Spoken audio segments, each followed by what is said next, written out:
I'm Mcgillicuddy and welcome to this very quick behind the scenes video.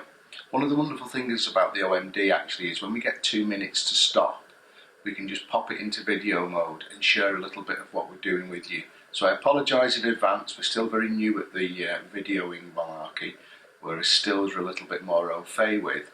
We're actually using the accessory port as the microphone for this little bit of down and dirty video footage, but the reason I wanted to show you is very occasionally in my life we get a mystery blue box, and I just thought it would be churlish of me not to share the unpacking with you. Shall we see what we've got inside it? Okay, so as you can see, it's a plain blue box, and what that means is it's a non-retail product. So if I unpack it, we'll find that it won't have everything in it that it will have when it comes to retail. It's just a sample and a test for us to look at. Oh, nice black 14-42 lens there. But the thing that I'm really interested in having a look at will be in this bit. Yeah, and it is.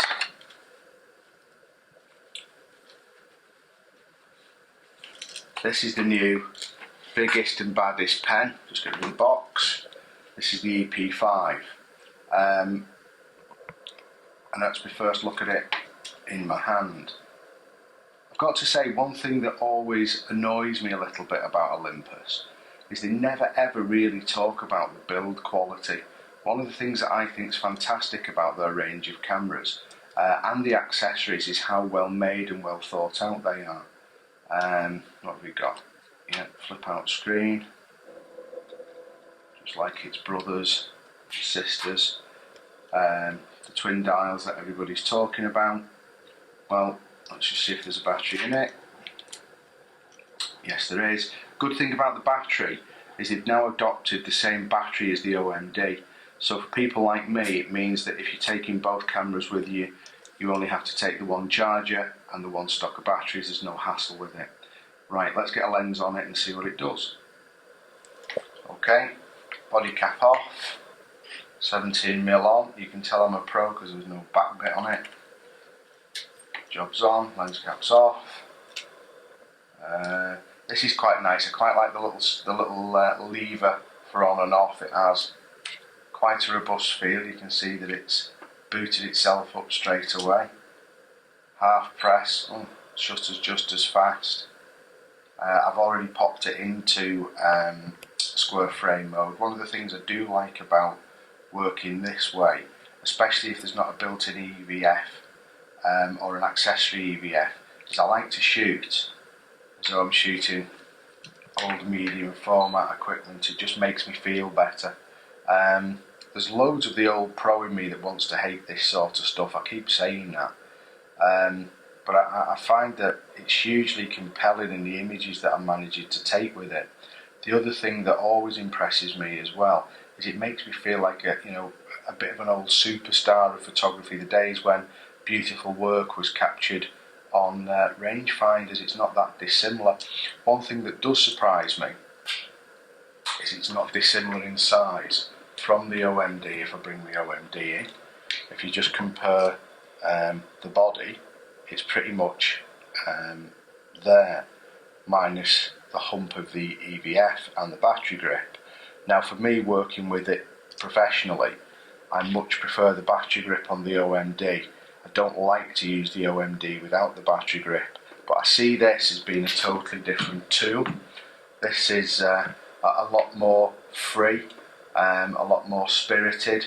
I've just invoked the zoom function there for the focusing. What I did want to talk to you about though, I did want to show you, is the little bit of focus peaking assist. Now I've obviously got it on, I've got it set there to zoom in, so let's go into the menu, see how easy it is to sort out. I want to come in, I want to go into manual focus assist, I want to turn magnify off, and I want to turn peaking on, which it already is. So touch the shutter button and we're back to working again, and hopefully you'll see as I start to focus on the cup, can you see Tigger's whiskers lighting up white? That's the focus peak and assist. So if you swing the camera out that way slightly, that's autofocus, and now we're taking the focus away from Tigger, back onto Tigger and then away. So you'll see hopefully the black tile in the background in a second light up. Yeah, you can see the white lines creeping down the box, tiles lighting up, that's in focus. Just changing my angle a little tiny bit so you can see it, and then hopefully we'll go right to the back of the room. As you can see, we're going down the tiles, then right at the back of the room we've got two pictures stood up in front of a TV, and boom, there's the focus. So all the way from the back, all the way through, and all the way back onto Tigger. Now for me, I think that's pretty special. Now what I am going to do is, because I've never denied not being a big camera geek, is I'm going to take this straight into the studio. I have a test this afternoon, so I'm going to see what I can come up with it, and I'll pop some images up for you to view. Bear in mind though, at this stage there'll only be JPEGs, because I'm fairly certain that there won't be any RAW conversion in aperture for this camera, this model of camera at the moment. So we'll give it a real test in the studio and see what it's like. On my initial first impressions, I'm impressed. It looks good, it feels very well made.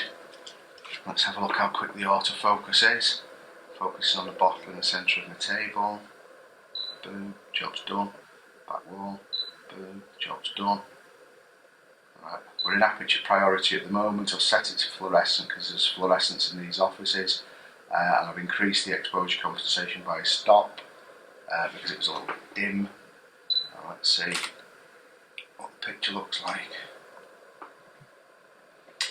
Well, you just can't complain really, can you? Alright, let's give it a real workout in the studio, and I'll pop some images on the end of this little video for you.